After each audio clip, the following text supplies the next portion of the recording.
I'm excited to do this particular mentally tough topic on motivation. Real quick, would you guys think, if you were to think of a definition of motivation, you got anything off the top of your head in your own words? Something to spur you on? The reason? What? Just won the lottery. Well, got a movie for you. Jerry and Marge Go Large. Check it out sometime. Anyways, that's motivation. It's an interesting, very interesting movie, actually. I think it's pretty clean. I should be a little careful, but yeah, interesting movie. Anyways, motivation, really, I think we could settle on it's why you do something. It's the reason behind it. It's what spurs you on. But I would say, particularly tonight, we're going to be looking at internal motivation. What motivates you from within? So real quick, some things that we've hit, run in such a way that you may win. Actually, let's turn to Luke chapter 13 really quick. Spiritual winning is important. And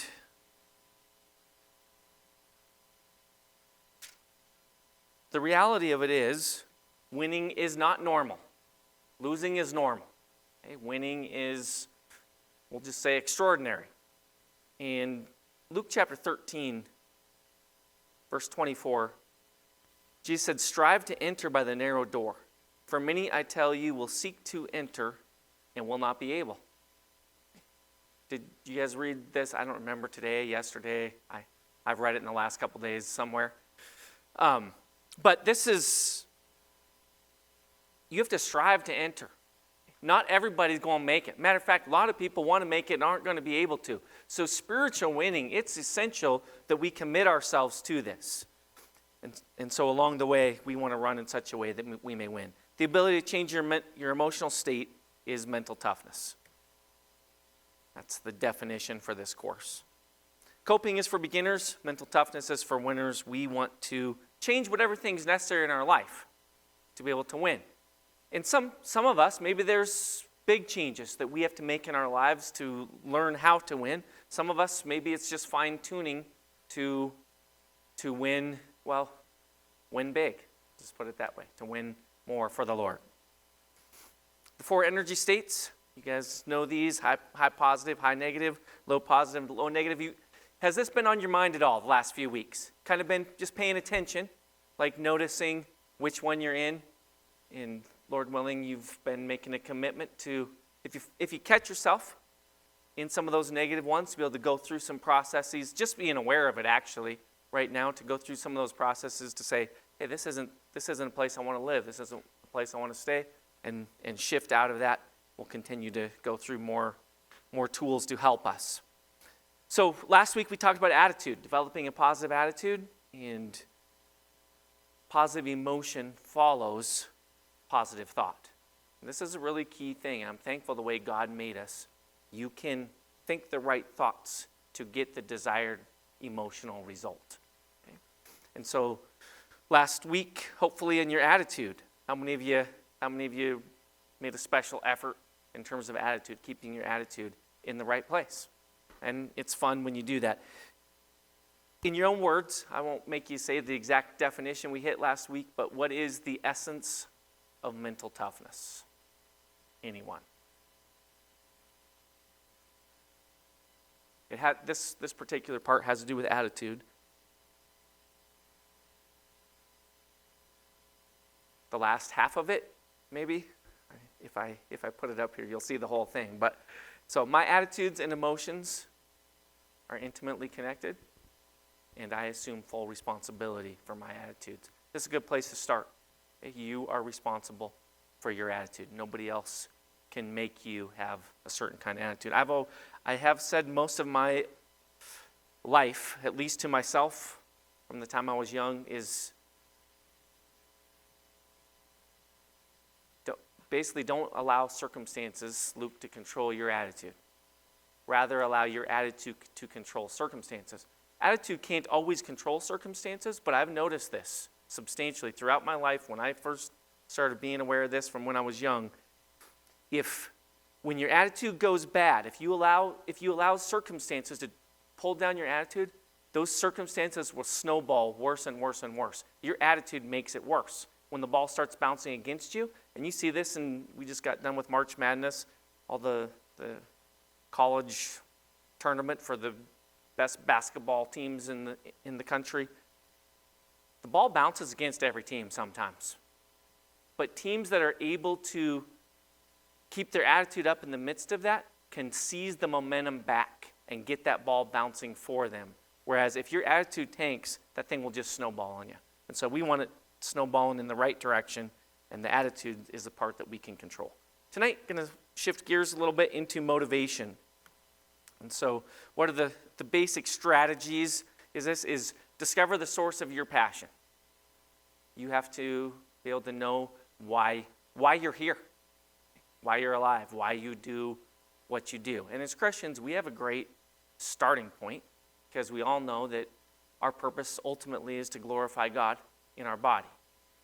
But there's still some things along the way. How do we do this effectively? How do we find what we're wired for, what things are important to us, what we like, what we enjoy, what's the source of our passion? And then this is a really key point too. You have to love the battle more than the outcome. You got to love being in the middle of whatever you're in. Really, really key point. We'll work on that a little bit. Jimmy the Greek said this well. Anybody know who Jimmy the Greek is? You know of him?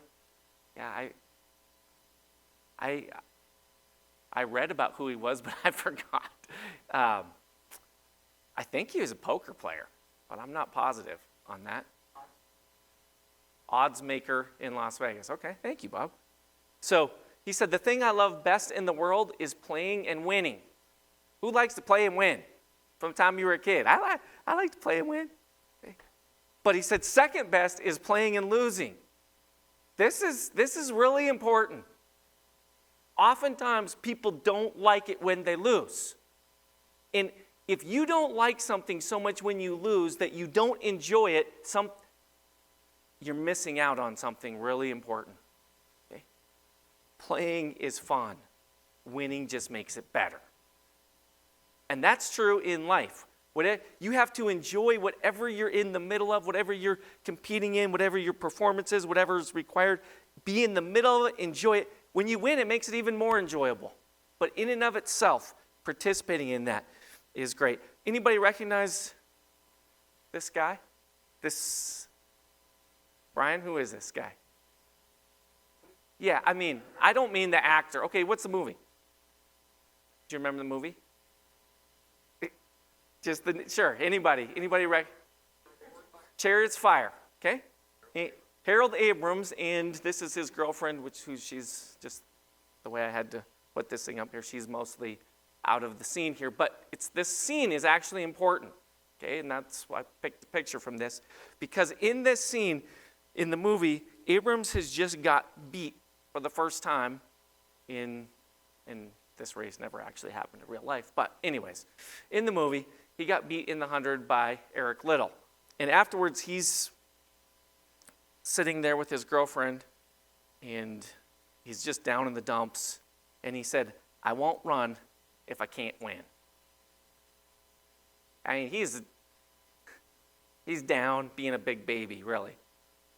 I won't run if I can't win. And her response, anybody remember her response?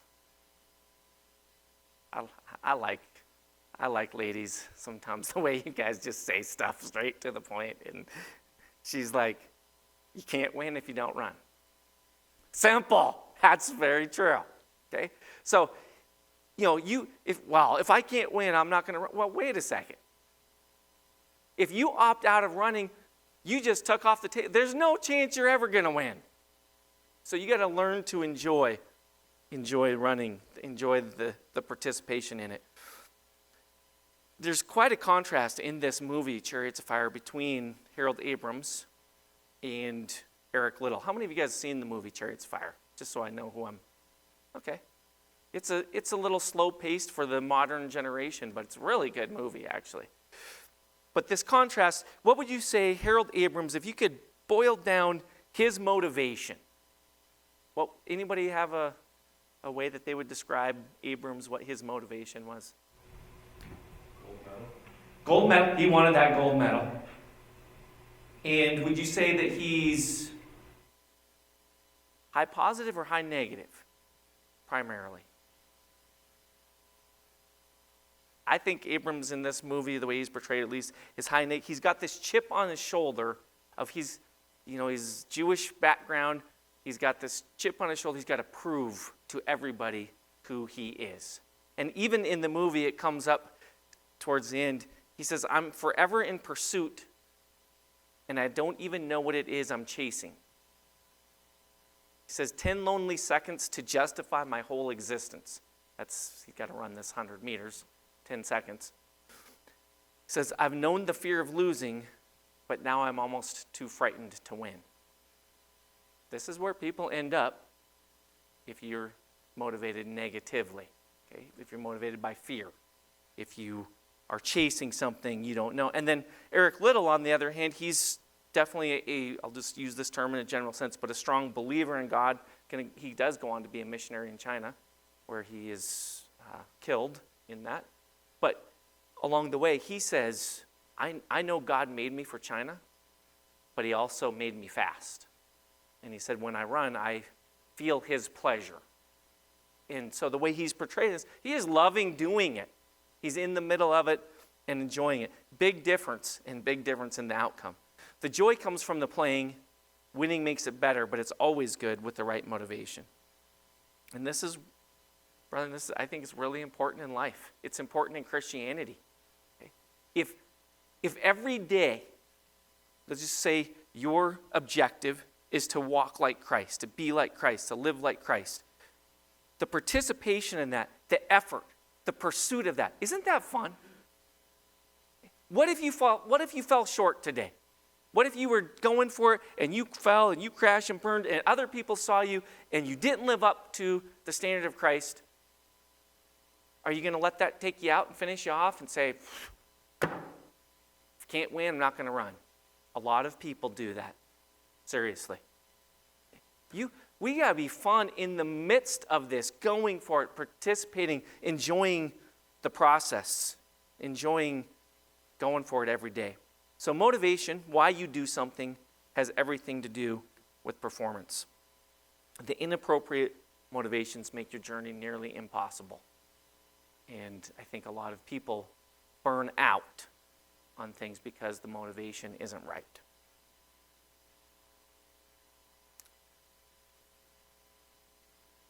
So great performances are not motivated by external factors, but by an internal passion, by joy in the performance itself. Let me use an example here.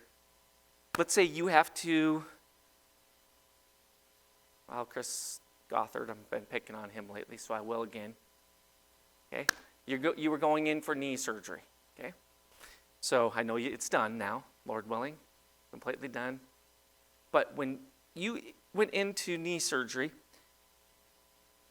what if how do I say this? How do I explain? Think of my analogy here. Whatever reason that surgeon showed up to work today, okay? Maybe, was it a he or a she? Okay? Maybe he's in debt, still paying off his schooling. Maybe he's in debt from his gambling problems that he has that nobody else knows about. Maybe whatever it is, maybe he's just can't wait to go on that next vacation and he's got to make a little bit more money, so he's got to show up to work today. All of that stuff, it really doesn't matter, except that when he's working on you, that he's into it, that he cares about what he's doing, and that he is involved in, interested, and focused on that, and I'll just say, for lack of better, enjoying it. If whatever reason he had to kick himself out the door to go to work for that day doesn't matter near as much as what he's doing it for in the moment. If what he's doing it for in the moment is his paying off his gambling, I gotta do that, now we got problems. But if in the moment he's enjoying what he's doing, he's going to do a good job. And that's all you really care about. It's the same way for us. The great performances is the internal passion while we're in the middle of it. What motivates you to start performing doesn't matter that much. How many of you guys ever go to the gym? Wow, I wish a few more of us did. No, we're not bad. How many of you ever find yourself having to struggle to kick yourself out the door going to the gym? Okay? But once you're there in it, any of you who consistently go, my guess is if you still go, it's because when you're there, you actually like it. When you're in the middle of it, you enjoy what you're doing. Okay? You enjoy coming, and you walk out of there, it's like, yeah, that was a good workout. Or, yeah, that was not the best workout, but so glad I went. Having to kick yourself out the door, that's a reality. But in the middle of it, you have to enjoy it or you won't usually keep going back. What motivates you while you perform determines the quality of your performance. So this is a picture of, I think, Colin Zesh in Great Falls. Got a snapshot of him one day when I was there. But when you show up at the Christian school, maybe, I'll just say for me as a teacher, maybe today, woke up feeling tired, you got to kick myself out of bed, go. Whatever the reasons are, well, Luke, this is one of your responsibilities around here. So you got to do it, right? That wasn't my attitude, by the way, today. But if that's an attitude, hey, this is one of my responsibilities, I got to do it. Maybe you're the guy in the field, or the son, who the father says, go work today in the vineyard. And the one says, I'll go, sir, and then he doesn't. And then it says, no, I'm not going to go. And then later he regrets it and he goes. Like, why is he? He's going because God told him to go. Okay? It's the right thing to do. Sometimes we do things because it's the right thing to do. But in the middle of it, once you're doing it, you have to learn to enjoy it, guys. Otherwise, you won't keep doing it. Okay? So, if I'm there, Christian school, whatever reasons that I had to do to get myself out of bed and going, which this is a bad example for me because I love it, but when you get there and you're in the middle of it, you have to like kids and you have to like what you're doing. Otherwise, you won't do a good job. Bible studies, there are times I got to kick myself out of the door to go to Bible study. It's like, okay, this person, how into it are they really? Do they really want to do this? These are real things that sometimes the body doesn't want to go out. But I'll tell you this, I show up and I'm in that Bible study. I love every minute of it. You're in it, you're sharing the word, it's what you're doing in the middle of it, your internal motivation that depends on how good you're going to do or not. Okay? If I'm sitting there in the middle of it and thinking, I don't know if this person's going to how good am I going to do? Do you think? Maybe right now, tonight, if I'm wondering, are these guys going to get anything out of this? How good am I going to do?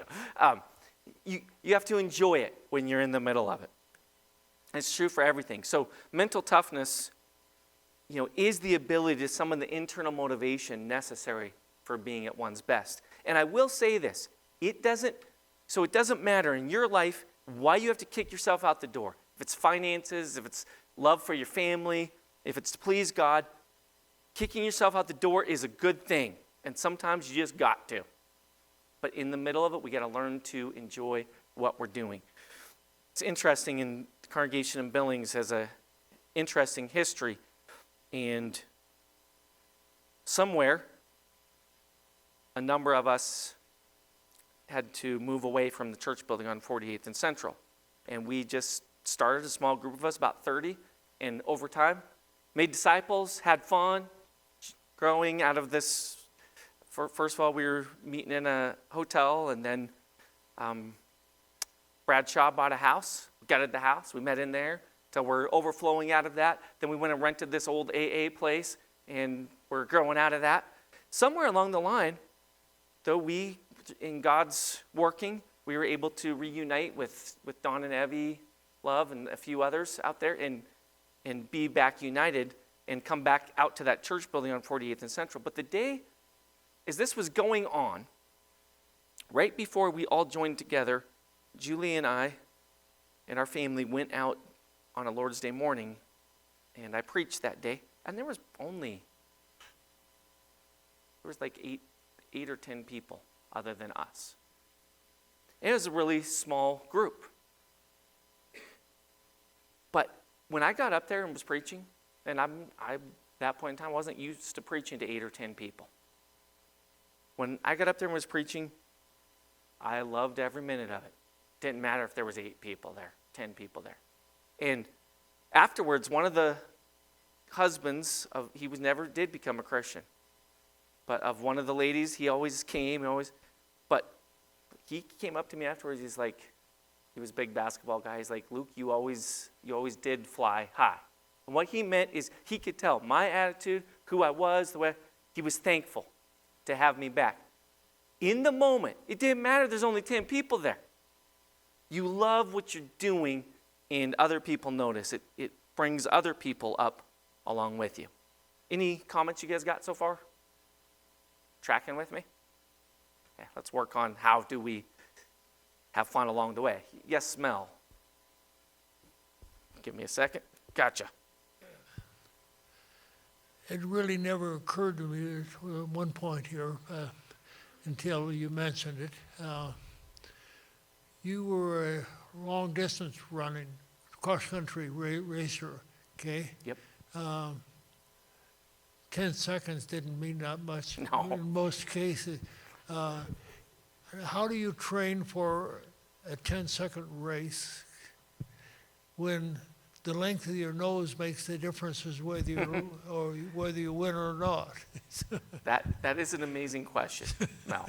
And in that movie, it does actually come up. You hit me on one of my interesting spots. So it has nothing to do with mental toughness per se, but I want to answer your question because I'm just interested in it. Harold Abrams does get this really good coach to train him. He talks, and the coach says this. He says, okay, I'll look, I'll see what you got. He said, and if I think you have a chance of basically winning the gold medal, I'll take you on and I'll be your coach. He's like, but I can't put in what God left out. And when it comes to sprints, yes, 10 seconds, you can train and you can change a lot of things, but you don't want me trying to run, even in my best days, you don't want me racing 100 meters because I'll take dead last in a field of sprinters. I don't have the genetics for it.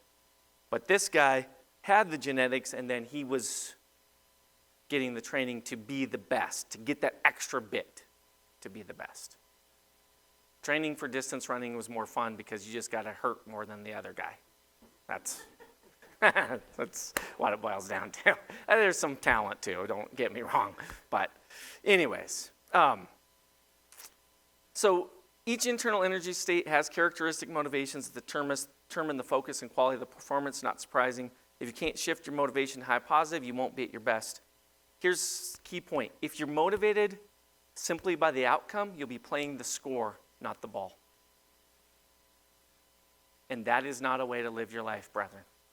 Sometimes, even the best lose lots of times. Sometimes that scoreboard, if you're playing the score, you realize 3/4 of the way through this game, it doesn't matter. There's no way you're going to come back and win, and teams quit.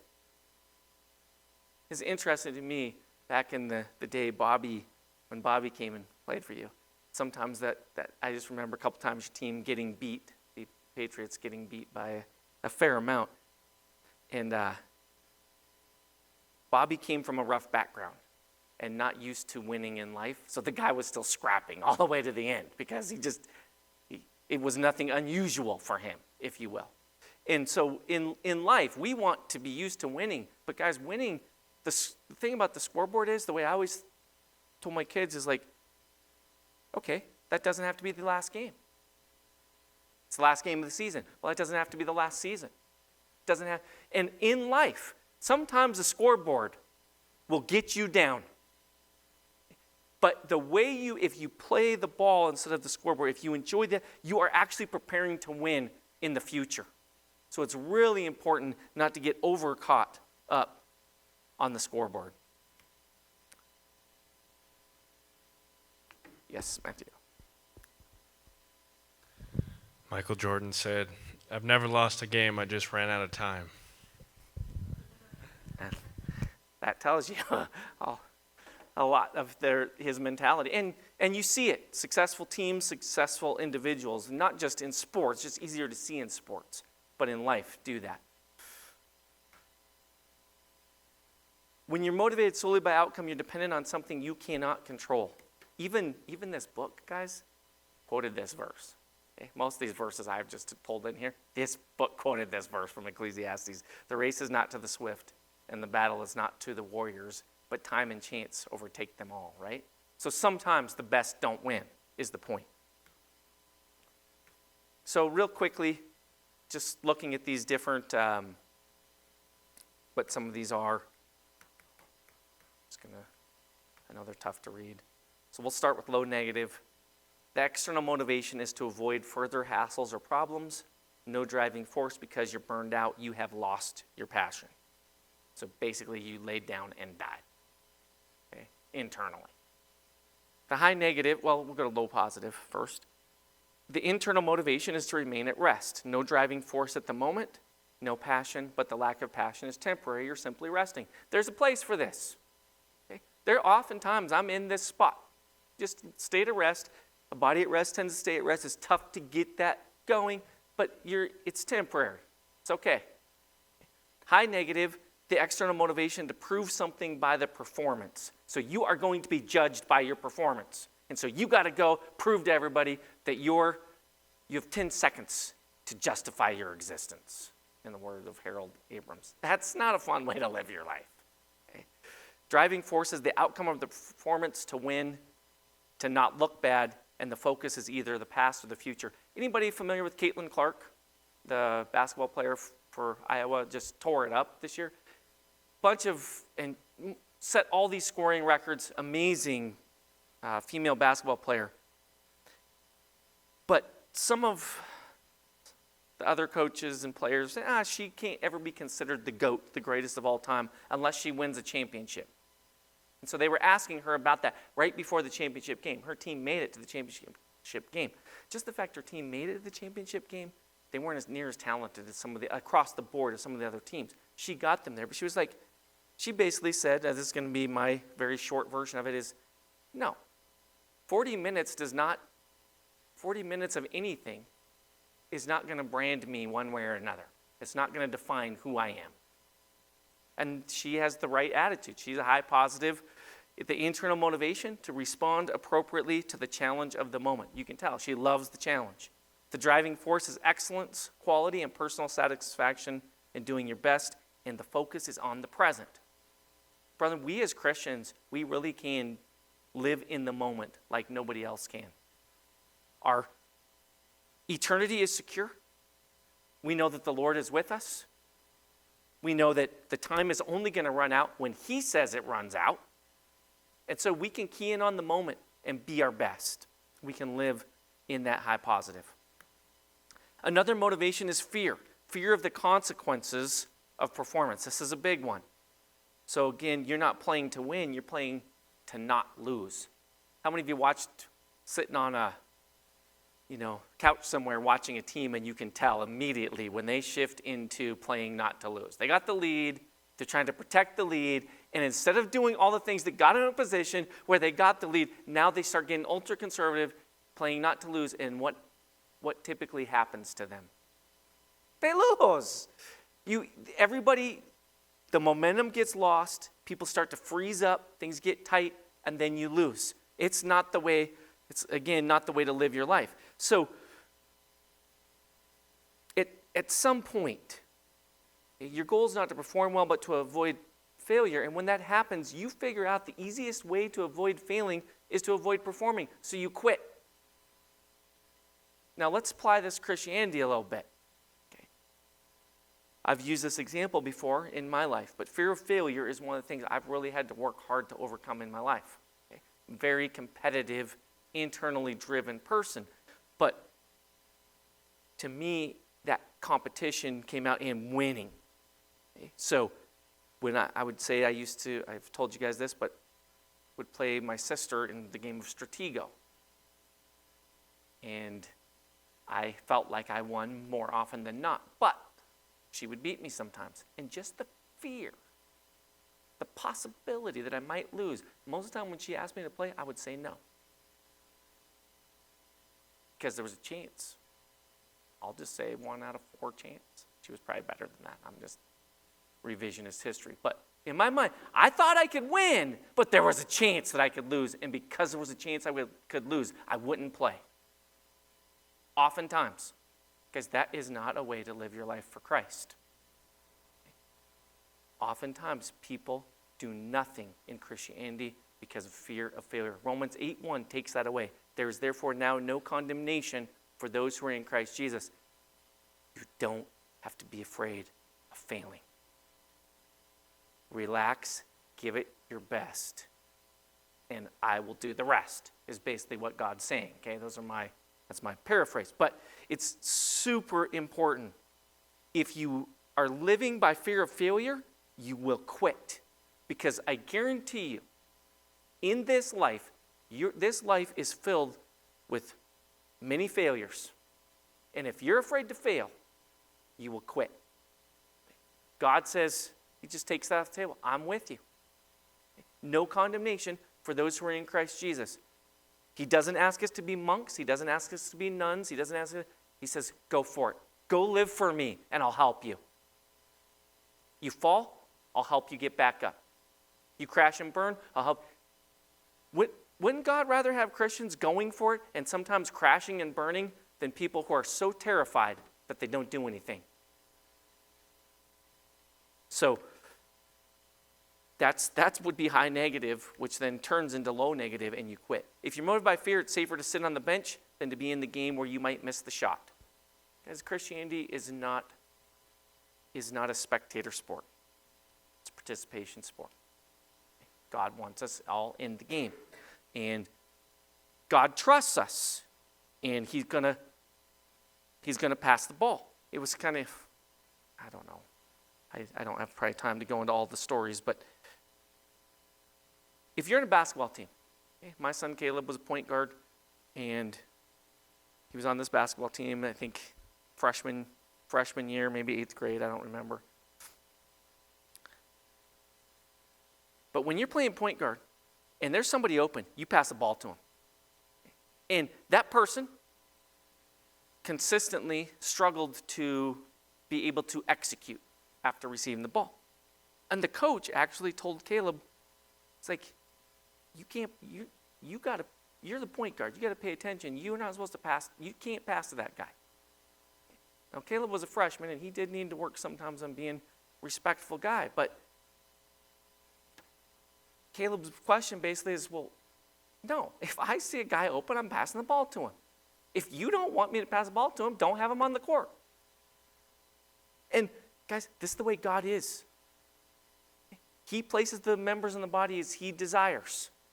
And so we want to be on the court. If we miss the shot, sometimes you have to say, okay, maybe we're in the wrong spot on this team. We got to figure it out. But God doesn't want us to quit taking shots. When you quit taking shots, you've lost your motivation, you don't perform, and you quit. And that reminds me, the man with the one talent, what did he say when the king came to him to collect? What was his response? I was afraid. I was afraid. And the king said, you wicked, lazy slave. Fear will drive us to do nothing and turn us into God wants to take away our fear. Okay? And so I want you to hear this from a positive perspective. Play to win. And playing is always fun. It's just more fun when you win. But don't be afraid of losing. God helps us out. I mean, has he taken away our reproach? Has he taken away our failures? Doesn't he say for us who are in Christ that how blessed is the man whose sin the Lord will not take into account? I'm not trivializing sin tonight. That's not what but I hope you understand. It's a really interesting thing as a Christian. Sin cannot be your focus to the point where you're afraid to do anything. If you are, then you're going to be the guy with the one talent. We don't want to do that. God says, go for it. I'll help you out. Okay? All great performers are motivated to perform at their best in the performance.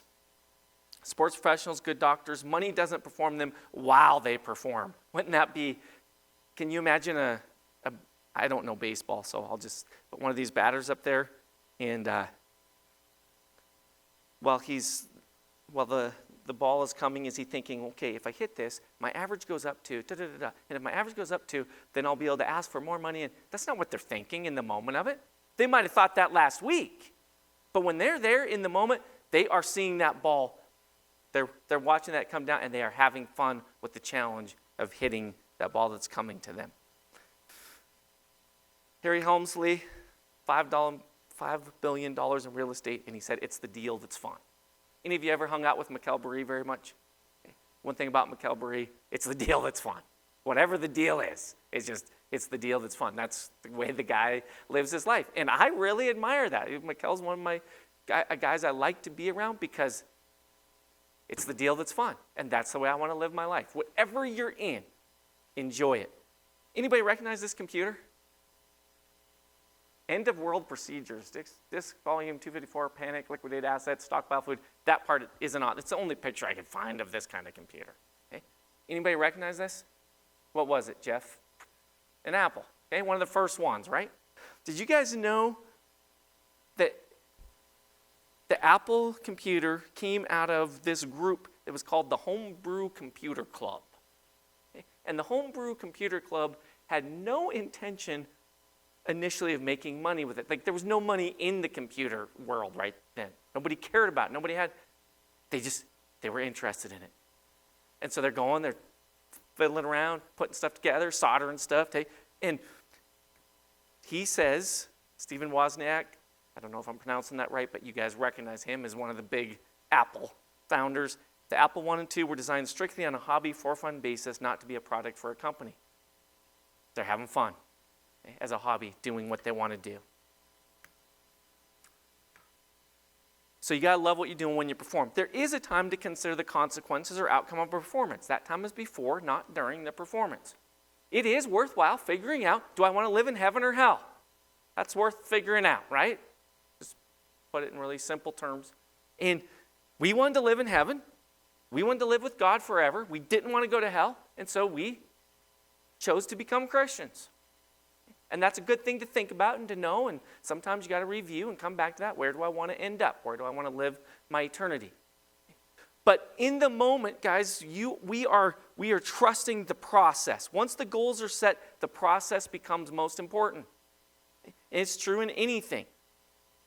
If your goal is to hike Baldy, and your only goal is to hike Baldy, and you go out there and you find this day, and you're prepared for this day, and you go up there, and now all of a sudden you got a thunderstorm that comes up on you, and you decide, probably it wouldn't be smart, no, I can't keep hiking. If your whole purpose of going was this goal of hiking Baldy, you're going to come down and you're going to be bummed out that you didn't make it to Baldy. But if your goal is to hike Baldy, but if you enjoy hiking, Scott, I'll just pick on you, Danya, some of you guys that get into that, Jill, if you enjoy hiking, then what's the worst thing that happened? You got up there, you turned around, you came back, and you said, hey, I'm glad we got to go out for a little bit. We'll get Baldy another day. I don't mean this, okay? I'm already got my goal. But if you see what I'm saying? It's different. The goal is there, yes, but the goal can't be the reason you're doing it in the moment. You got to enjoy it along the way. It seems true with, I think about trying to help other people become Christians. Same thing. If it's all results oriented, my dad has reminded me much since I was a young guy with great patience and instruction, because people don't ever act as fast as I want them to. I mean, I don't either as fast as he wants me to, probably. But it's like, come on, get this. This is true. This is the best. This is the message. Get this. Get a hold of it. Come on, let's go. And people don't usually change real fast. So if it's all results oriented and that's all you care about, what's going to happen? You'll quit. The 10th time you've got somebody to look at Acts 2:38 and pin them down, and they say, I don't really care what that says. That's not what it means. And you've done this 10 times with somebody, and nobody's been obedient to the gospel. I'm no good at this. Close your Bible up, you walk away, you never try again. You understand what I'm saying? That's goals, results oriented. Whereas if you enjoy sharing the word and showing people what this means, and even the battle a little bit, no, what does that say? If you enjoy the process, you're going to keep going until you find somebody that wants to do this thing. And it's really fun along the way.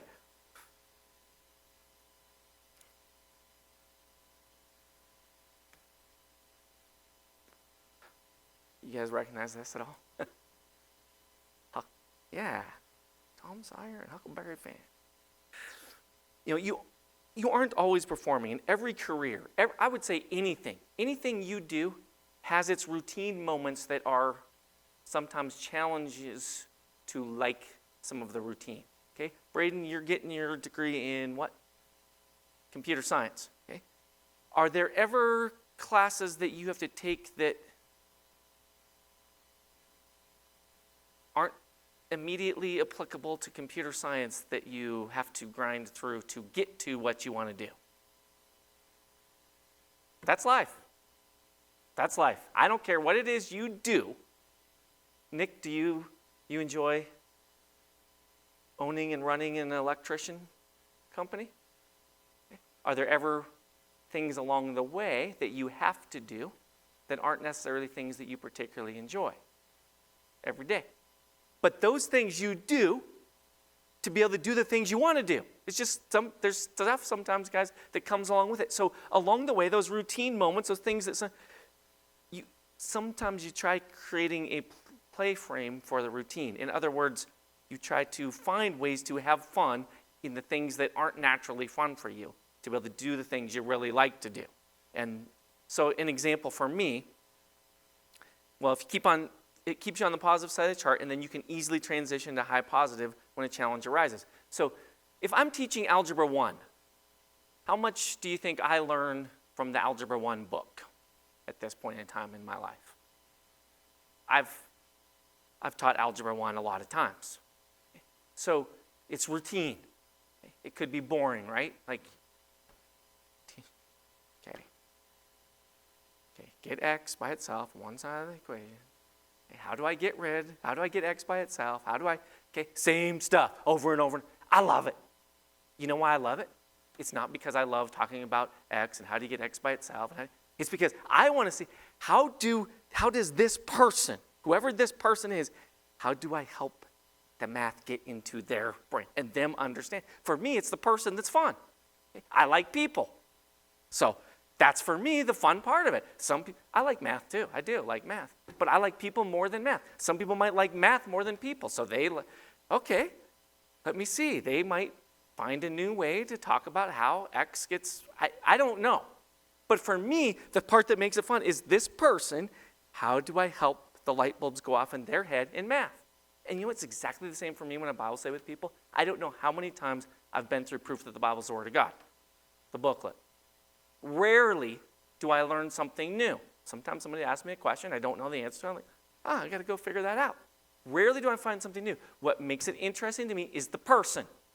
How do I help the light bulbs go off in this person where they're like, Luke, why doesn't everybody believe this? Yeah, exactly. That's fun for me. You have to find, what I'm saying is, you have to find ways, whatever it is you're doing, to make it as fun as you can. We know Tom Sawyer, Huckleberry Finn, whitewash fence. Who was it that was told to whitewash the fence? It was Tom, wasn't it? And he goes out there and he's down in the dumps and discouraged, and then looks at this thing, he can't go and play. He's in trouble, first of all. So it's fear out of whoever, Aunt so-and-so. So he's got a whitewash fence, and then he looks at that thing like, that's a big, huge, long project. It's like, way to ruin the weekend. And then somewhere he's like, okay, well, now, the motives might not have been perfectly right, But it's like, I do not want my friends to see me stuck doing something, the miserable job.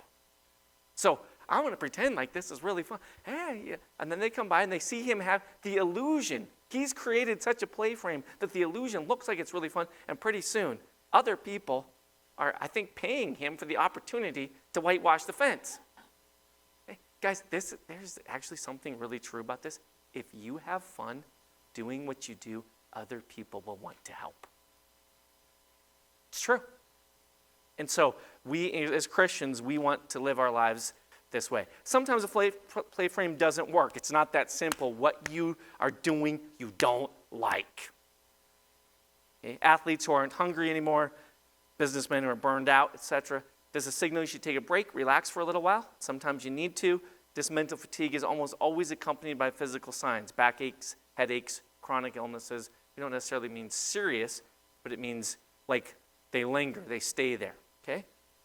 And so sometimes it's as simple as just take a few days off. Sometimes it's worthwhile to do that, okay? Call in tired or something like that. I had a student do that today. I won't say any names. But sometimes you got to do it, okay? It's okay. She's earned the right to do that. And so, yes, Mel. I shouldn't say this, but Oh, no. Oh, that's always a great start. Don't even Chris and I are working on, turn it off. I don't think Chris is up for this, Mel. No, that's okay. No, go okay. Bring it on. a project, and I say, are we having fun yet? And their answer is no. But we power on through, and by the end of the project, in most cases, we don't get the project completely done, but the progress that we made was, not Fun. all that bad after all. Right. That's true. And that is a good, are we having fun yet? And sometimes we do say that sarcastically, and the answer comes back no. But if along the way, sometimes it does lighten the mood, and you have fun. So that is good. Keep it up. Sometimes you got to take a day off, guys, and this is true.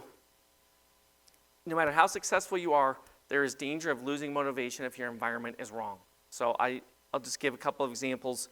If you take pride in superb craftsmanship, okay, like you're a details person, in particular, you want it to be like the Boyer Foundry shot. Like if you look at that, like they're really good, detailed. If that's the kind of person you are and you enjoy that kind of stuff, and you're working in a place where they don't care, they just want it out fast and it's just close enough for government work, sort of deal, you're going to have a hard time being in that environment. You're going to either have to adjust the things that you like, or you're going to have to say, okay, maybe I'm in the wrong place. I'm in the wrong spot. And that's okay. There's things in life to figure out, okay? Maybe you're I've known some really great ideas people. And usually the great ideas people have great ideas, but they need somebody else to help execute their ideas. It's just, they're great ideas. Don't get bogged down sometimes in the execution. So you want to figure out where you are. And you're primarily motivated by internal rewards, but the external system has to be some degree consistent with your needs. I have some other examples, but I got to pick it up here. If the life you lead is not consistent with what you love to do, you're in trouble. I forget the saying, but do what you love what you do. And you got to be able to figure out how to do that in your life. One of the goals of Scripture is to help us accept difficult situations with joy and hope. Okay, that is true. There are sometimes things that are beyond our ability to change. We've learned to be content whatever circumstances I am. But God gives us the freedom to change what we can. Don't forget this as a Christian. Okay? You are not stuck. We do still live in the United States of America. There's freedom to change what you can. Were you called while a slave? Don't worry about it. But if you're able also to become free, rather do that. You got to get your life in order, make sure your internal priorities and external priorities match up. What you do must be consistent with who you are and what you really want. And I think especially as a Christian, sometimes I've known people. I knew a guy who, I won't say, but some of the things that people sometimes do to make a living before they become Christians. And then afterwards, like, this isn't consistent with who I am as a Christian. And they got to make changes. You got to make changes in your life because it doesn't even match up now who you are inside anymore. We want to make sure that those things, of course, match up spiritually. Here's some good questions. Where do I want to be in 5 years? If I had only 6 months to live, how would I want to spend those 6 months? Am I deriving any satisfaction out of what I'm doing now? If they didn't pay me to do what I do, would I still do it? If I were to write my own obituary right now, what would be my most significant accomplishment? Is that enough? These are all good questions to ask yourself. Okay? You know, sometimes the fourth one down, we don't all get to say, yeah, I would still do it, but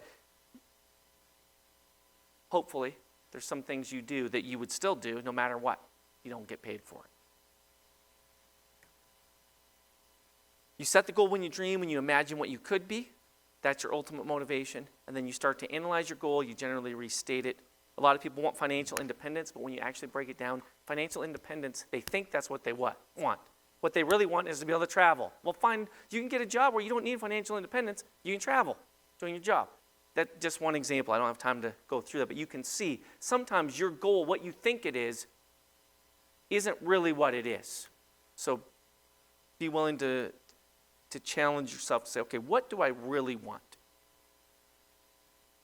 And then try to figure out how to get there. You got to break your long-term goal down into short-term goals, and they need to be measurable, attainable, and within your control. I had a girl in school one time in Billings who would struggle to do any schoolwork, day after day, always in trouble, always. Then she'd get on this high, and she would set her goal, like she'd get going, and she would set these crazy goals, 10 pages, 20 pages a day, and she would do it for a couple of days just to prove she could do it. And I'd say, hey, you gotta, and no, how long do you think that lasted? And part of it is when you set unrealistic goals, you give yourself a beautiful excuse out. Well, yeah, I set an I knew I could never do it anyways, of course. That's why you did it. Okay? Set realistic goals, bite-sized, achievable, to help you get there along the way. And along the way, when you hit those checkpoints, it is fun because success breeds success. Importance of positive feedback. I'll just say this in a spiritual sense.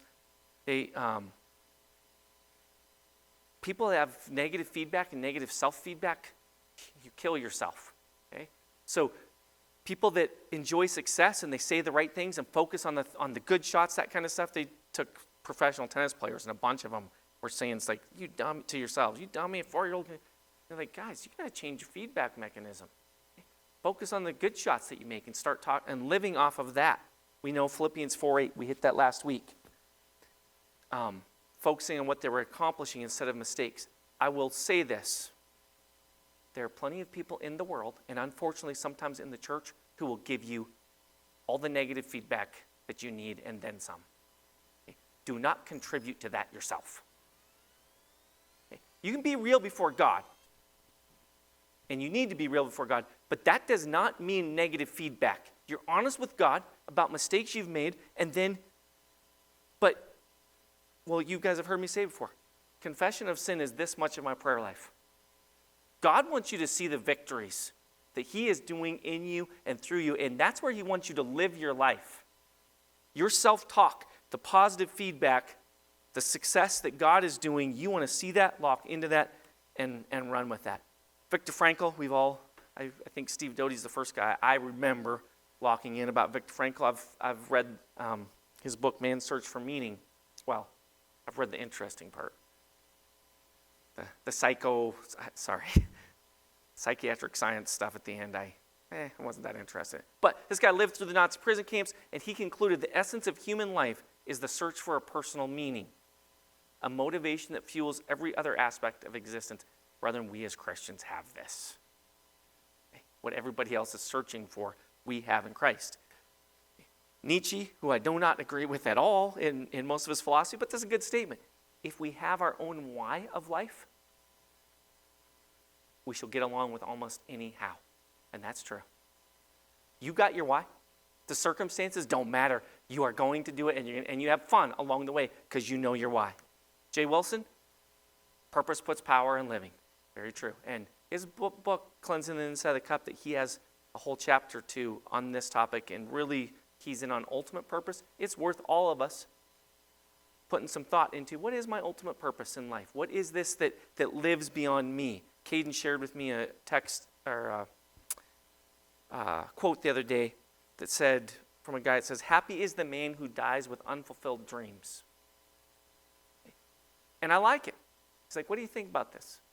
I said, actually, in the right context, I like it because it means you didn't sell yourself short. Jesus himself lived that way. He knew when the Greeks came to see him in John chapter 12, now the hour has come for the Son of Man to be glorified. Jesus had a purpose that lived beyond his personal existence on this place.